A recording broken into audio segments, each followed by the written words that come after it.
All right. Good day. I hope this video finds you well and in good health.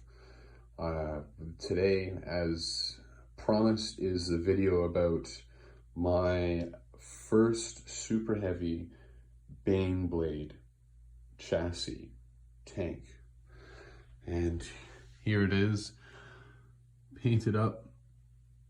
I'll just turn it around like this. I did the Polish and Ukrainian flag for personal reasons, if you care to know why. And then just did quicksilver on the back with small detail lights, purity seals. And then, yeah, quick paint job because of the fact that, I don't know, just I didn't want to stress over it too much.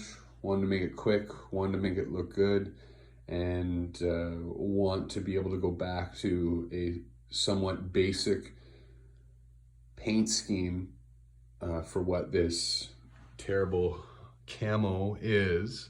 I don't know. I think I could have done better, but I've still enjoyed the end result nonetheless. But as I was trying to say is I want to be able to go back and add to it as the tank develops a story on the tabletop.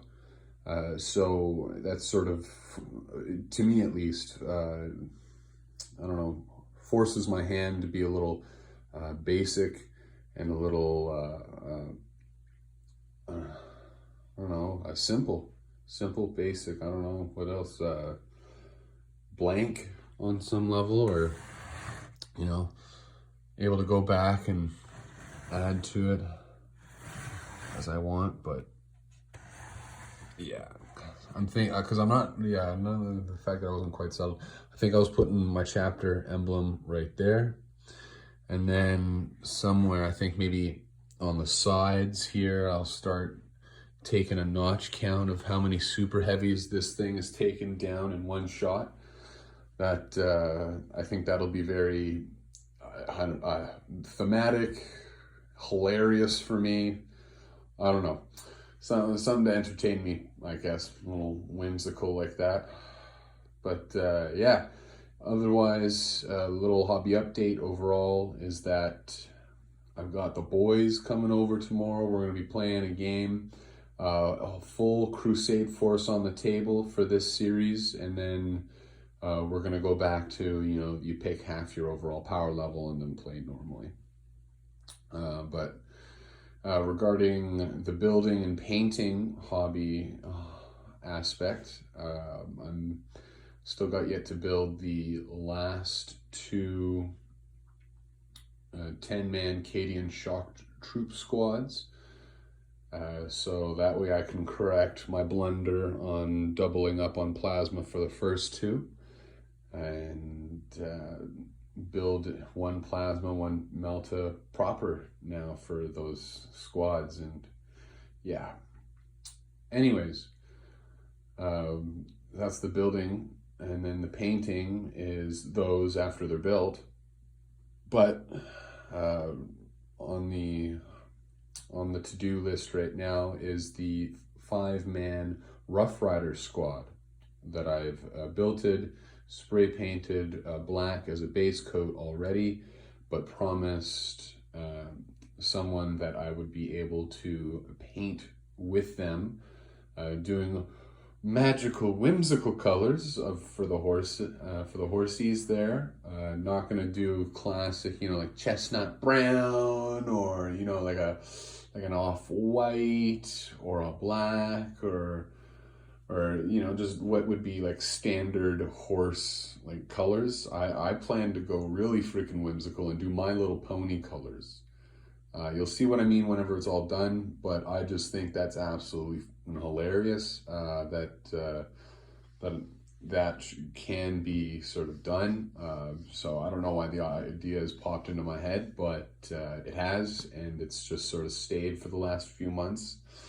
And I'm gonna finally execute on it, see how it goes. I can always strip them of paint or repaint them later if I need, or desire.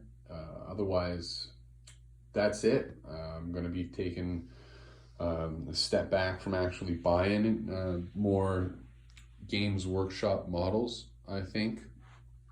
Just where my priorities lie in life. I need to spend my time and money and effort elsewhere for the moment.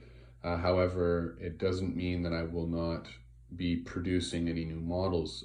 What I'm going to try and do is, because of all the bits that are left over, I'm actually going to try and green stuff, dive deeper into green stuff, and try and get my game up a little better with in conjunction with 3D printing.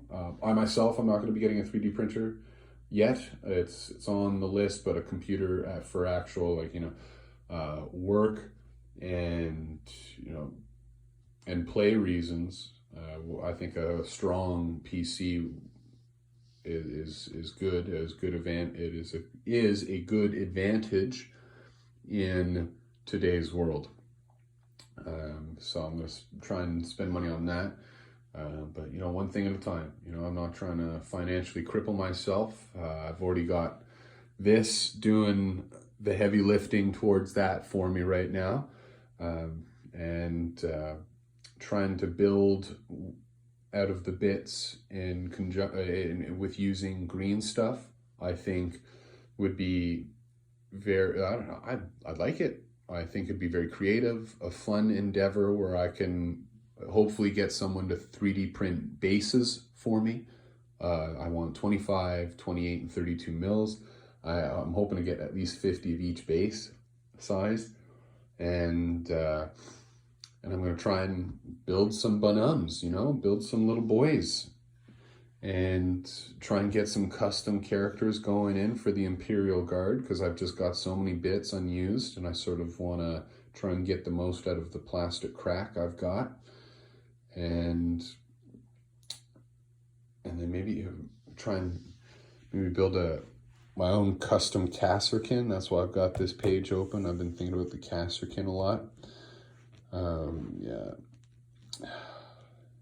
they're so good. I want me some of that action, Wow. And then I was also thinking about the Regimental Engine Seer. I want some of that action too, just to be able to heal these guys, and then Ogryns, I've got my eyes on some ideal counts as models from a 3D print shop on Etsy. I've got to wait a few months apparently for them to put these models up on their Etsy web store. I do not have a 3D printer, so I can't buy the STL or the file to actually print them myself. But maybe I should ask the guy to print that for me if I'm going to get someone to print my bases, if I'm not going to order my own bases. But yeah, so that's that. I'm really loving it. The Imperial Guard so far is treating me very, very well. I love it playing them. I love playing as them. I think the way I play my Imperial Guard is very supportive of how I like to play my Space Marine Salamander successors. I love it. These guys are definitely long-range firepower, and these guys are short-range or in-your-face firepower, and I think they complement each other very well. So yeah, I'm going to leave the video there. I hope your hobbying experience is going just dandy, just fine, and inspiring you to new creative heights, and perhaps making your day your mundane 9-to-5 grind, if that is the trap you find yourself in these days. Hopefully it makes it go by a little faster. Anyways, that's it from me. Take care of yourselves. Love you. Peace.